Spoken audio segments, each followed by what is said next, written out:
สบายดีพี่น้องป้องปายเบิดจะคู่จะคนอีพ่ออีแม่เอ้ยเกิดมาบ่พรก็บ่เคยเห็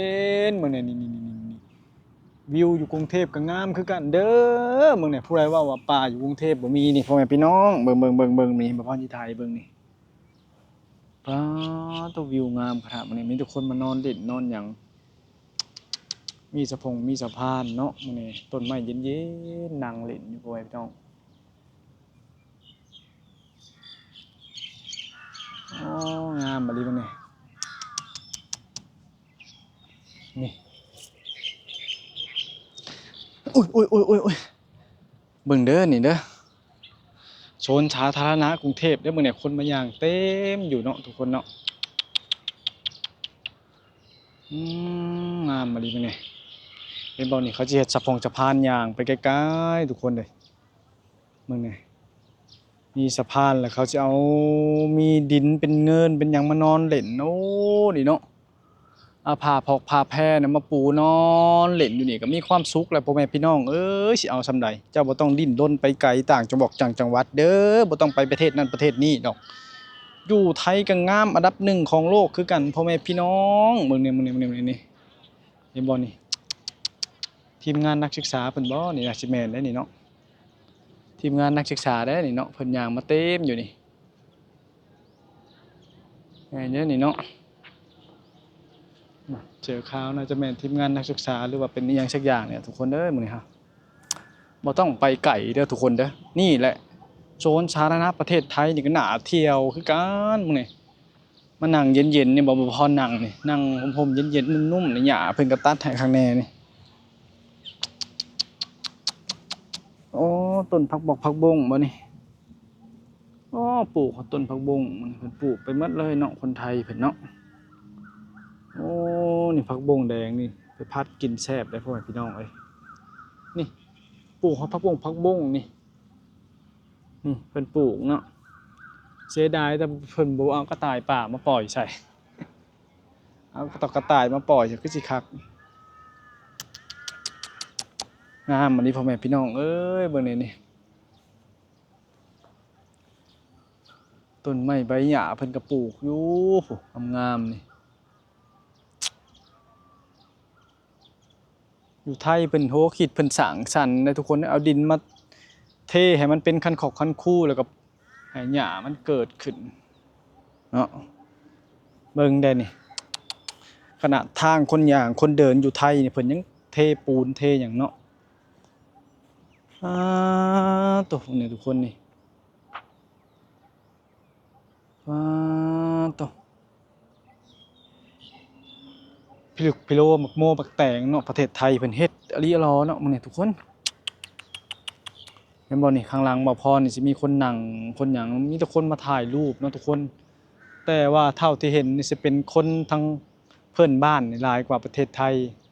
หรือว่าคนไทยหลายกว่าบ่พรสังเกตบ่พรก็บ่เบิ่งบ่ค่อยออกเนาะเพราะว่าคนทุกวันนี้มันก็คล้ายๆกันเนาะ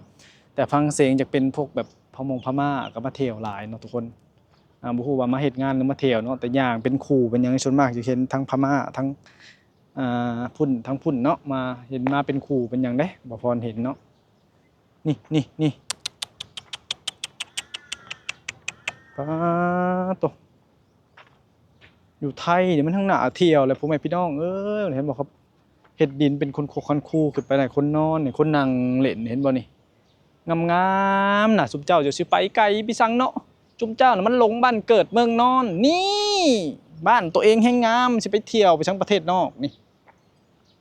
เบิ่งนี่โอ้เพิ่นปลูกต้นชำฉานี่เนาะ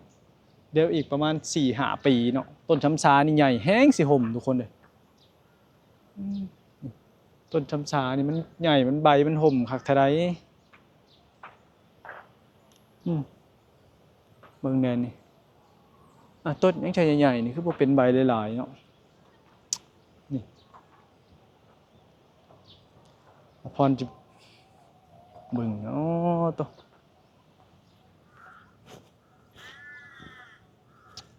พรก็ขี้คร้านย่างทุกคนเอ้ยย่างหลายแล้วก็เมื่อยเด้ย่างไกลย่างหลายแล้วก็เมื่อยนี่มานั่งเล่นนี่ห่มเย็นๆนี่ชุมเจ้าสิไปไกลหยังก็เนาะบ่ต้องไปหาเที่ยวดอกประเทศนอกนานะ บ้านประเทศไทยนี่แฮงงามนี่อย่าไปลงละเรื่องไปไกลหลายมันเสียน้ำมันรถนี่บ่อึดแต่มองนั่งมองเล่นนี่พาลูกพาหลานมาโลดนี่เอาน้ำเย็นๆหิวกระติกใช้น้ำโค้กมานั่งอยู่นี่แฮงเย็นคักนอนเล่นอยู่นี่ทุกคนเด้ยนี่คนกันหลายๆแล้วพอๆรปภก็ยังอยู่เจ้าสิไปไกลยังกระดอกกระเดี่ยเนาะอยู่ไปเที่ยวไปไกลประเทศนั้นประเทศนี้อย่าสู้ไปนี่อยู่ประเทศไทยเนี่ยประหยัดรถประหยัดเงินพร้อมนี่พาลูกพาเต้ามาก็ถือสาดมาอันหนึงแล้วก็นั่งสบายอยู่นี่เนาะทุกคนอ้ายเบิ่งบ่พรมาเล่นนี่บ่พรนอนเล่นเย็นๆอยู่นี่สบายแล้วบ่พรบ่ได้ไปใช่ได้นี่อ่าสบายแล้วทุกคนนี่นี่บ่พรมาเที่ยวประเทศไทยเป็นที่ยากเด้มานอนเล่นเย็นๆอยู่นี่เนาะห่มต้นไม้แห้งเย็นๆอยู่ประเทศไทยเขาตบแต่งให้เจ้าอย่างดีแล้วเจ้าสิไปยังไกลกระดอกกระเดี้ยเนาะพ่อแม่พี่น้องนี่เบิ่งหญ้าอยู่ไทยเพิ่นก็ตัดให้งามๆนี่ฉีดน้ำเขียวๆอุ่มๆแล้วมันนอนแล้วนุ่มๆหลังเนาะสิไปไกลใส่กระดอกกระเดี้ยเดี๋ยวสิออกไปไกลหลายอย่าไปประเทศนั้นประเทศนี้ชุมเจ้าโป่งไปไกลโพดนี่ประเทศไทยนี่แฮงม่วนแฮงมีความสุขนี่เนาะนั่งรถไฟฟ้าเช5 6 70บาทมาฮอดรถบ่องนั่งมองชมวิวเย็นๆคักๆเนาะมาเป็นครอบครัวมานี่อยู่นี่ทุกคนเนาะนี่เอาน้ำโค้กใส่กระติกแล้วก็มานั่งเล่นอยู่นี่เนาะพามาแบ่งสักอันหนึ่งเนาะมานั่งเล่นเล่นเกมเบิ่งหนังฟังเพลงอยู่นี่แฮงม่วนพ่อแม่พี่น้องเจ้าลงละเมอเกินไปนี่เบิ่งสะพานสะพานลอยเป็นเฮ็ดให้ย่างงามๆชมวิวเนาะคะแนนเจ้ามันย่างแต่บ่พรก็ขี้คร้านนะขึ้นไปป๊อดตโอ้ยแม่เอ้ยมึงนี่งามประเทศไทยนี่คักหลายทุกคนเอ้ยนี่ผู้หญิงผู้แสผู้สาวก็ย่างเต็มอยู่เขาเฮ็ดหยังน่ะตมีหมู่มีคู่มานอนเล่นอยู่แฮงสบายทุกคนเลย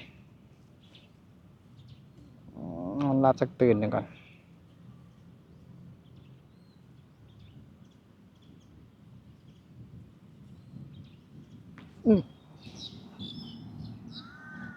ตูผูผาตังนี่ทุกคนเลยถ้าผู้ใดมาเป็นหมู่เป็นคู่เนาะมา4-5คนนะถือผ้าแพร่หรือว่าผ้าตังที่เป็นในที่เฮาปูให้บ่ให้มันคันคายนะมาปูปึ๊บดูนี่ก็โอ้ยเนาะมานั่งเล่นนอนเล่นแฮงม่วนแหล้วพ่อแม่พี่น้องเอ้ยสุดในประเทศไทยเนี่ยสิไปไกลหลายนี่สุดยอดอีพ่ออีแม่นี่ล่ะคือประเทศไทยเนาะอุดมสมบูรณ์เนาะไปง่ายมาง่ายนี่คือประเทศไทยเลยนี่มีความสุขที่สุดอยู่ในไทยนี่